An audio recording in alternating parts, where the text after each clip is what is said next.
There's a big trap that I see almost everybody who's had weight loss surgery eventually fall into, including me. I'm going to reveal to you what that trap is so you can steer clear of it altogether. Or if you've already gone down the rabbit hole, I'll share with you how to dig your way out. Give the video a like if you're excited to learn what the trap is, and hit the subscribe button and the bell if you want to be notified each time I put out a new video for my bariatric buddies like you. All right, so here it is. The trap most people fall into after bariatric surgery is the all or nothing mentality. You get it in your head that you have to eat 100% perfect. You get it in your head that you have to work out for a fixed amount of time every single day. If that's you, how's that working out for you? In the year after surgery, when you're in the honeymoon phase, you can get away with that hardcore do everything perfect approach pretty easily. That's because right after surgery, you're probably not experiencing any cravings.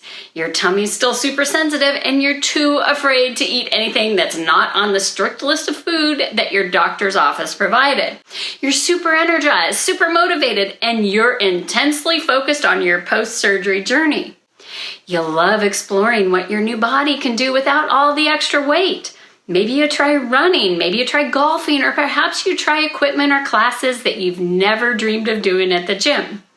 Whatever it is, in that honeymoon period after surgery, there's a good chance you are gung-ho. But then the newness wears off. You start experiencing some cravings. Once your body's healed inside, you might notice you don't get full quite as fast as you did immediately after surgery. You can eat more. The exercise routines might have lost some of their excitement, so it takes a bit more effort to get into your movement routine every day. That's about the time you begin experimenting. Can I get away with missing some exercise and not gain any weight? Hey, can I eat some chocolate or some potato chips without getting sick and not gain any weight?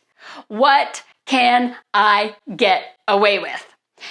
And the problem is that you do get away with that stuff, at least for a little while in the beginning. But then it catches up to you and the scale nudges up. So what happens? You freak out, thinking, oh my gosh, I can never go back to the old me. So you revert to that all or nothing mentality. All or nothing. You're either all in or all out. You know, that approach that was your go-to anytime you were on a diet. You aim for perfection, but the second you slip up, even just a little, it becomes the excuse that the fat brain is looking for. If you're not familiar with that term, fat brain, that's the voice in your head that is obsessed with the food, the habits, and the lifestyle that does not serve you.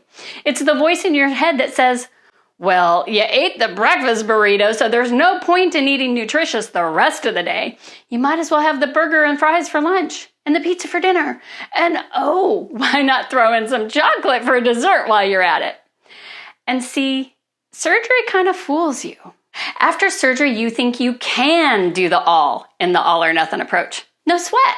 After all, you were able to eat perfect after surgery and you exercised religiously then too. So of course you can do it again, right? It's not so easy after the honeymoon, is it? The problem is, in an imperfect world where you have a lot of demands pulling you in every which way, it's really hard to be perfect when it comes to nutrition and exercise. In fact, it takes something like superhero strength to stick to the all in the all or nothing. Sure, there are some that can live in that extreme, eating perfect and exercising plenty, but very few of us master the all in the all or nothing mindset. David Goggins is a great example of that extreme all-in mindset. If you're not familiar with him, he's a retired Navy SEAL and ultra-endurance athlete. You know, the athletes that run over 100 miles in a single race, which, by the way, he's done on broken feet. Before he became a SEAL and an endurance athlete, he was carrying around an extra 100 pounds like many of us. Today, he is the epitome of discipline. If you're going to put someone on the poster to represent discipline in nutrition, fitness, and life in general, David Goggins fits the bill. And yes, that kind of discipline is possible, but are you willing to put in the kind of effort and commitment that level of discipline requires? Are you truly willing to do what it takes to stick to the all in the all or nothing approach? If you are, I salute you. Don't change a thing if that works for you. But perhaps you're more like me, where you just want to be right size without turning to drastic measures and without feeling massively deprived. If so, it's pretty hard to achieve that without ditching the all or nothing mentality. Stop trying to be so perfect. Find the sweet spot that lies between the all or the nothing. And if you can do that, do it by just trying to be a little bit better every day. It's up to you to define what a little bit better means. Try for 1% better than yesterday or 2% better than yesterday, and just keep fine-tuning a little bit better every day until you find your happy place, until you find right size, that weight where you look your best and feel your best without resorting to drastic measures or deprivation.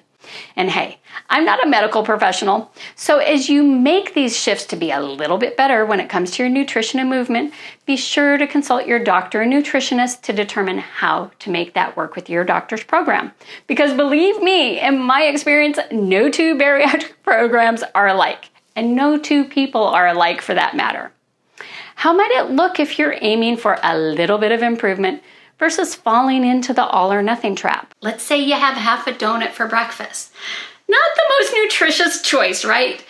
But they were in the office kitchen and you chose not to resist. If you're in the all or nothing mentality, the scenario might play out something like this. Crap, I can't believe I just ate that. I'm such a loser. I couldn't do this right before surgery and now I'm failing again after surgery. Well, today's a loss, so I'll try again starting tomorrow. And then you likely go off the rails eating every forbidden food in sight for the rest of the day. But if you're just striving for good, maybe you're just trying to eat a little bit more nutritious each day, how might you react to the donut? Maybe you wouldn't be so hard on yourself because it fits within your lifestyle. So instead of berating yourself and going on that free-for-all, you just seamlessly go on with your day, striving for progress, not perfection.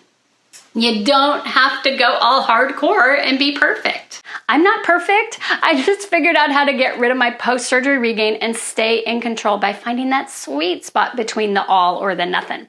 And believe me, all in or perfection has no part in that equation for me. I know I'll probably never be willing to do what it takes to be like David Goggins. I may not be willing to forgo my chocolate, but I can do 90% or 95% nutritious each day. Now, I do read his writings, watch his videos, and think of him when I need extra motivation, when I want to be a little bit better than I was yesterday, or when I want to get through a tough spot in my workout. I'll hear David's voice in my head telling me I can do it if I set my mind to it. So if you're like me and you want to achieve and maintain right-sized living without resorting to crazy dieting, drastic measures, or cardio queen routines to get there, then it's time to think about letting go of the all or nothing mentality. Set that old thinking free. Just try to do it a little bit better every day. After all, isn't that what life's all about? Becoming a little better version of yourself every day? Until next time, live with purpose, live with courage, and live with delight.